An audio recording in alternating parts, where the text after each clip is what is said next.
sa inyong lahat.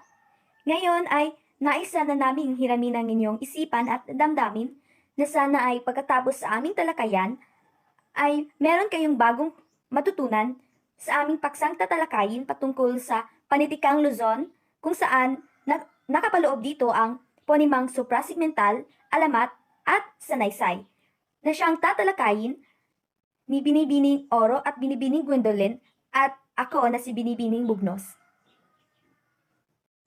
Isang napakagandang araw sa ating lahat. Ngayon ay aking tatalakayin kung ano ang ponemang suprasegmental. Pero bago yan, ay alamin muna natin ang ibig sabihin ng ponemang suprasegmental at ano ang pinagbubuhatan ng salitang ito upang lubos na maunawaan natin ang ating aralin. So ano ang ponema? Ano ang kahulugan ng suprasegmental at ano ang ibig sabihin ng segmental? So ano nga ba ang ibig sabihin ng ponema? So ang ponema, ito ay tumutukoy sa anumang unit ng mga tunog o pagbigkas na taglay ang kahulugan. Samantalang, graphemes naman ang tawag sa pagsulat ng salita ayon sa tuntunin ng asimilasyon. So ano naman kaya ang segmental? So ang segmental, ito ay tinatawag na makahulugang tunog, samantalang ang suprasegmental ay tinatawag na pantulong sa ponemang segmental na tinutukoy na ginagamit bilang pantulong. Ito ay ang tono, pitch, haba o length, diin o stress, at antala, juncture. Narito ang apat na ponemang suprasegmental. Una ay ang diin. Ang diin ay ang bigat ng pagbigkas ng pantig sa isang salita. Halimbawa, paso, paso, tubo, tubo, buhay, buhay, hapon, hapon, tasa, tasa. So ito ang ilan sa mga halimbawa ng diin. Kasunod ay ang tono. Ang tono ay ang pagtaas o pagbaba ng pabigkas ng himig sa isang salita. Halimbawa, maligaya siya, ito ay nagpapahayag. Maligaya siya, ito ay nagtatanong. At maligaya siya, nabubunyi. So, ang hinto naman ay ang pagtigil o antala sa isang salita upang mabigyan ng mas malinaw na hulugan ang sinasabi. Halimbawa nito ay ang hindi siya si Peter. So, ang tao ay hindi si Peter. Hindi siya si Peter. So, hindi siya si Peter. Tinatama na tagasalita na ito ay si Peter. Si Peter ang tinutukoy, hindi ang isang tao. So, iyon ang mga apat na mga ponemang suprasegmental na kailangan nating tandaan sa pagsasalita. So, sa kalagahan ay ang ponemang suprasegmental, ito ay makahulugang tunog sa paggamit ng suprasegmental ay malinaw nating maipahayag ang ating mga damdamin, saloobin at kaisipan na nais nating ipahayag sa pamamagitan ng pagsasalita. Iyon lamang at maraming salamat. Maraming salamat, Binibining Oro. Ngayon ay dadako na tayo sa kasunod na paksa. Ito ay tungkol sa alamat. Ang alamat ay mga kwento kung saan naglalaman tungkol sa mga pinagmulan ng mga bagay-bagay sa daigdig. Ito ay isang katang-isip na nagpasalinsalin buhat sa ating mga ninuno. Ang alamat ay may tatlong bahagi. Ito ay ang simula, gitna at wakas. Ngayon, meron namang mga elemento ng alamat. Una ay ang tauhan. Siya ang nagsiganap sa kwento o siya ang nagbibigay aksyon sa isang kwento. Sa tagpuan, ito ay ang lugar na pinangyarihan ng mga aksyon at insidente, gayon din ang panahon kung kailan ito nangyari. Saglit na kasiglahan, ito ay naglalahad ng mga panandaliang pagtatagpo ng mga tauhang masasangkot sa suliranin. Sa tunggalian naman, ito ay bahaging nagsasaad sa pagkikipagtunggali sa mga tauhan. Ito ay patungkol naman sa mga tao laban sa tao laban sa sarili, tao laban sa kanyang lipunan at kapaligiran. Kasukdulan, ito ay ang pinakamadulang bahagi kung saan maaaring makamtan ng pangunahing tauhan ang katuparan. Kasukdulan ay dito na unti-unting malaman na kwento kung saan kung paano niya maisalba ang problemang nasasangkot sa kwento. Sa kakalasan naman ay ito ay isang bahaging nagpapakita ng unti-unting pagbaba ng takbo ng kwento mula sa maigting na pangyari sa kasukdulan. Kung ano ang naging nangyari sa kasukdulan na ito ay isang koneksyon lamang ang kakalasan, habang sa katapusan ay naglalahad ng mga magiging resolusyon ng kwento. Ito ay isang katapusan ng kwento kung saan maaaring masaya, malungkot o magiging hangin. Ngayon ay magbibigay ako ng halimbawa ng alamat. Maari ninyong basahin ang nasa screen. Lamang ay magbibigay ng bahagi at elemento nito. Ang alamat ng pinya ay isang kwentong bayan na nagpapaliwanag kung paano nagkaroon ng mga maraming mata ang prutas. Ang tagpuan sa kwento ay sa isang malayong lugar kung saan naninirahan si Aling Rosa at ang kanyang anak na si Pinang. Ang sitwasyon ng kwento ay kung saan mahal na mahal ni Aling Rosa ang kanyang anak na si Pinang. Si Pinang ay palaging binibigyan ng gusto kaya lumalaki ito sa layaw o naging pasaway si Pinang. Ang kasukdulan naman nito ay isang araw nagkasakit si Aling Rosa at hindi na makabangon para gawin ang mga gawaing bahay. Humiling siya sa kanyang anak na si Pinang na magluto ng lugaw. Pero hindi ito nagawa dahil sa kanyang katamaran at dahil sa pagkakapit sa kaldero nasunog ang lugaw. Pinatawad ni Aling Rosa ang kanyang anak at nagpasalamat pa rin sa kanyang pagsisikap. Ang kakalasan sa kwento ay matagal na nagkasakit si Aling Rosa at kailangan ni Pinang na mag-aalaga ng bahay. Habang nagluto si Pinang, hindi niya mahanap ang mga posporo at patuloy na nagtatanong sa kanyang ina. Ito ay dahil si Pinang ay isang matamad na bata.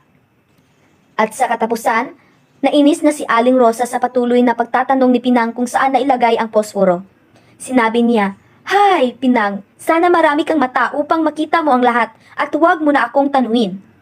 Ito ay nasabi ng kanyang ina sapagkat siya ay tamad na bata. Hindi sumagot si Pinang dahil alam niyang galit ang kanyang ina. Lumabas siya ng bahay upang hanapin ang nawawalang kubyertos. Gabi na nang hindi pa rin siya umuwi, kaya nag-alala na si Aling Rosa. Tumawag siya sa kanyang anak, ngunit walang sumasagot. Pagkatapos ng ilang araw, gumaling na si Aling Rosa. Nakita siya ng hindi kilalang halaman sa kanyang bakuran na may bunga na kamukha ng ulo ng tao na napapalibutan ng mga mata. Naisip ni Aling Rosa ang kaniyang sinabi kay Pinang at nagsisisi. At dahil naaalala niya ang kanyang anak sa prutas na ito, ay tinawag niya itong pinya. Sa pamamagitan ng kwentong ito, natutunan natin ang halaga sa pagmamahal, pagpapakumbaba at pagpapahalaga sa mga bagay. Ipinapakita rin nito ang katamaran at pag-aatubili sa paggawa ng mga gawaing bahay ay maaaring magdulot ng hindi kanais-nais na epekto sa ating buhay at sa buhay ng mga mahal natin sa buhay. Kaya tandaan, dapat tayong maging masunurin at maging mapagmahal sa ating mga magulang. At dito na rin nagtatapos ang aking paksa patungkol sa alamat.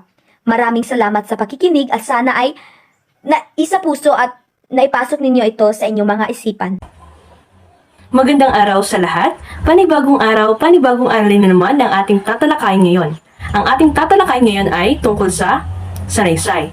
Ano nga ba ang sanaysay? Ang sanaysay ay isang maiksing komposisyon na kalimitang naglalaman ng personal na kuro-kuro ng may akda. Ito ay isang uri ng sulatin na nagpapahayag ng pananaw o opinyon ng nagsulat ito. Ang isang sanaysay ay may focus sa iisang diwa at paksa. Ang mga sanaysay ay may layong magbahagi ng impormasyon, magpahayag ng nararamdaman, magbahagi ng opinyon, manghikayat ng ibang tao at iba pa. Ang isang sanaysay ay maaring tumalakay sa iba't ibang paksa gaya ng pag-ibig, kapaligiran, lipunan at iba pa. Ngayon naman ay dumako na tayo sa uri ng sanaysay. May dalawang uri ang sanaysay. Ito ang formal at di-formal na sanaysay. Ang formal na sanaysay ay tumatalakay sa mga seryosong paksa at nangangailangan ng masusing pag-aaral at malalim na pagkaunawa sa paksa. Ito ay may maayos na pagkasunod-sunod at gumagamit ito ng mga salitang akma sa paksa. Halimbawa ng formal na sanaysay ay editorial, technical na ulat, research paper, panunuring pampanitikan. Dumako naman tayo sa di-formal na sanaysay. Ang di-formal na sanaysay ay tumatalakay sa mga paksang magaan, karaniwan, pang-araw-araw at personal. Binibigyang diin ng manunulat ang mga bagay-bagay. Ito ay batay sa mga opinyon at pananaw na nagsulat nito. Ito ay maaaring galing sa karanasan o obserbasyon ng may akda. Ang halimbawa ng di-formal na sanaysay ay personal journal, love letter at liham pangkaibigan. Ngayon naman ay dumako naman tayo sa mga bahagi ng sanaysay. Ito ang simula, gitna at wakas. Ang simula ang pinakamahalagang bahagi dahil kinukuha nito ang atensyon ng mga mambabasa. Dito nagbibigay ng ideya ang may akda tungkol sa paksa. Kung sa simula pa lang ay kaakit-akit na ang iyong sulatin o salaysay, siguradong maiinganyo ang mga mambabasa na basahin ang buong bahagi ng sulatin o salaysay dahil nakuha mo na ang kanilang atensyon at interes. Kasunod, ang gitna. Dito nakalagay ang lahat ng iyong mga ideya at pahayag. Sa bahaging ito, mababasa ang mga mahahalagang puntos o ideya ukol sa paksang pinili o isinulat ng may akda. Dito sa katawan, dapat na ipaliwanag mo dito ng mabuti ang bawat puntos upang maunawaan ito ng maigi ng mambabasa. Kasunod, ang wakas. Dito nagsasara ang talakayang naganap sa katawan ng salaysay. Sa bahaging ito, nahahamon ang pag-iisip ng mambabasa na may sakatuparan ang mga tinalakay ng salaysay. Ay dumakunan tayo sa mga sangkap ng salaysay. Una, tema at nilalaman. Pangalawa, anyo at estruktura. Pangatlo, wika at estilo. Ang tema at nilalaman, ang tema ay ang kaisipan na siyang iikutan ng nilalaman ng isang salaysay. Ang anyo at estruktura naman, ito ay mahalagang sangkap na makatutulong sa mayakda at mga mamabasa upang lubos na maunawaan ang daloy ng mga ideya. Ang wika at estilo naman, ito ay paraan ng pagsulat at wastong paggamit ng wika ng mayakda.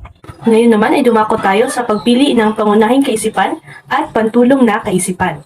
Ang pangunahing kaisipan, ito ang mensaheng napapaloob sa larawan o sa isang salaysay. Sinasabi nito kung ano ang ibig sabihin ng kabuuang larawan ng mga pangungusap o ng teksto.